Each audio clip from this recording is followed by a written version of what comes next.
नमस्कार दोस्तों, जेसी studio Nainital channel में आपका दिल से स्वागत है। दोस्तों, आज की कहानी मैं आपको बताने जा रहा हूँ बौद्ध दर्शन के पंचशील उपदेश चिंतन मूलक है। दोस्तों, बुद्ध के देशनाओं उपदेश के अनुसार पंचशील के अनुष्ठान एवं दार्शनिक ज्ञान के अभ्यास से निर्वाण प्राप्त होता है। गौतम बुद्ध ने अपने अनुयायियों को पंचशील की कठोरता से पालन की प्रेरणा दी है। उनके मत से पंचशील के पालन से व्यक्ति की आत्मिक उन्नति होती है और वह ज्ञान पाने के योग्य होता है। शास्त्री कौशलेंद्र दास। दोस्तों, पिछले 250 सहस्त्राब्दियों से जिस दर्शन की गूंज भारत और आसपास के देशों में व्यापक रूप से छा गई, वह गौतम बुद्ध का चलाया बौद्ध दर्शन है। शुरू में यह एक दार्शनिक प्रस्थान मात्र था, जो धीरे धीरे धर्म के रूप में परिवर्तित हो गया और अब अनेक लोग बौद्ध धर्म के अनुयायी है। दोस्तों, बौद्ध दर्शन चिंतन मूलक है, अर्थात जो बुद्ध के चिंतन में आया वही बौद्ध दर्शन का आधार है। बौद्ध धर्म एवं बौद्ध दर्शन के उपदेश में उपदेष्टा बुद्ध की करुणा ही कारण है। उनके अनुसार सत्य के दो प्रकार हैं, पारमार्थिक एवं सामृतिक। पारमार्थिक सत्य ही शून्य है और सामृतिक है संसार का सत्य। जितने भी सामृतिक सत्य है वे क्षण भंगुर है। पारमार्थिक सत्य के साक्षात्कार से ही जन्म मरण के चक्र से छुटकारा मिल सकता है। दोस्तों, बुद्ध के देशनाओं उपदेश के अनुसार पंचशील के अनुष्ठान एवं दार्शनिक ज्ञान के विष्णु के अवतार बुद्ध। भारतवर्ष में बौद्ध धर्म का लुप्त हो जाना एक अति विचित्र घटना है।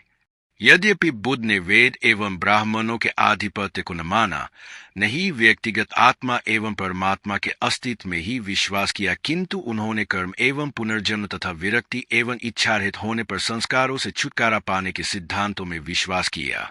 जब बौद्धों ने बुद्ध का पूजन प्रारंभ कर दिया, जब यज्ञ पशु बलि एक प्रकार से समाप्त हो गई, जब सार्वभौम दयाशीलता, उदार भावना एवं आत्मनिग्रह की भावना सभी को स्वीकृत हो गई और वैदिक धर्मावलंबियों ने बौद्ध धर्म के व्यापक सिद्धांत मान लिए, तब बुद्ध विष्णु के अवतार रूप में स्वीकृत हो गए। दोस्तों, कश्मीरी संस्कृत कवि क्षेमेंद्र द्वारा 1166 ईस्वी के लगभग लिखे दशावतार चरित में एवं जयदेव द्वारा 1180 से 1200 ईस्वी के बीच लिखे गीत गोविंद में बुद्ध विष्णु का अवतार माने गए हैं। लगभग 10वीं शती में बुद्ध सारे भारतवर्ष में विष्णु के अवतार के रूप में विख्यात हो चुके थे। तब उनके अन्य धर्म की आवश्यकता प्रतीत न हुई, किंतु भिक्षु भिक्षुणियों के नैतिक पतन से बौद्ध धर्म की अवनति की गति अति तीव्र हो गई और अंत में मुसलमानों के आक्रमणों ने लगभग 1200 ईस्वी के आसपास बौद्ध धर्म को सदा के लिए भारत से विदा कर दिया। शंकराचार्य और रामानुजाचार्य के दार्शनिक ग्रंथों ने भी बौद्ध दर्शन को अजय तार्किक चुनौती दी है। 4 स्थल है पवित्र तीर्थ। दोस्तों, महापरिनिब्बाण सूत्र के अनुसार बौद्धों के 4 तीर्थ स्थल है लुम्बिनी, बोध गया, सारनाथ और कुशीनारा। ये भगवान बुद्ध के जन्म स्थान, संबोधि स्थल, धर्मचक्र प्रवर्तन स्थल एवं निर्वाण स्थल है। गौतम बुद्ध ने गया में संबोधि प्राप्त करने के उपरांत वाराणसी के मृगदाव अर्थात सारनाथ में आकर धर्मचक्र प्रवर्तन किया। सनातन संस्कारों को किया अंगीकार। दोस्तों, बौद्धों में अंत्येष्टि क्रिया की कोई अलग विधि प्रचलित नहीं थी, चाहे मरने वाला भिक्षु हो या उपासक। महापरिनिब्बाण सूत्र में बौद्ध धर्म के महान प्रस्थापक की अंत्येष्टि क्रियाओं का वर्णन पाया जाता है। वह यह है, बुद्ध के प्रिय शिष्य आनंद ने कोई पदे कहा, कुछ ऐसे शिष्य जो विषय भोग से रहित नहीं थे रो पड़े और पृथ्वी पर धड़ाम से गिर पड़े और अन्य लोग अरहत किसी प्रकार दुख को संभाल सके। दूसरे दिन आनंद कुशीनारा के मल्लों के पास गए।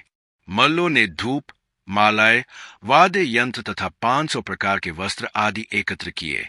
दोस्तों, मल्लों ने शाल वृक्षों के कुंज में पड़े बुद्ध के पार्थिव शरीर की प्रार्थना 7 दिनों तक की और नाच, स्तुतियों, गान, मालाओं एवं गंधों से पूजा अर्चना की और वे वस्त्रों से पार्थिव शरीर को ढकते रहे।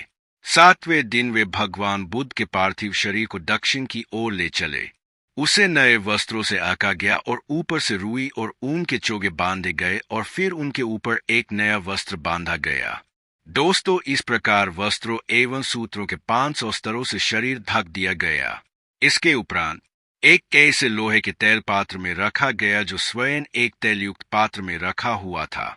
इसके बाद सभी प्रकार की गंधों से युक्त चिता बनाई गई और उस पर बुद्ध का शरीर रख दिया गया। तब महाकश्यप एवं 500 अन्य बौद्धों ने जो साथ में आए थे अपने परिधानों को कंधों पर सजाया, उसी प्रकार जिस प्रकार ब्राह्मण अपने यज्ञोपवीत को धारण करते हैं। उन्होंने बुद्ध बाहु होकर सिर झुकाया और श्रद्धापूर्वक 3 बार प्रदक्षिणा की। इसके उपरांत दाह किया गया, केवल अस्थियां बच गईं। मगधराज अजातशत्रु, वैशाली के लिच्छवियों आदि ने बुद्ध के अवशेषों पर अपना अपना अधिकार जताना आरंभ कर दिया। दोस्तों, बुद्ध के अवशेष 8 भागों में बांटे गए।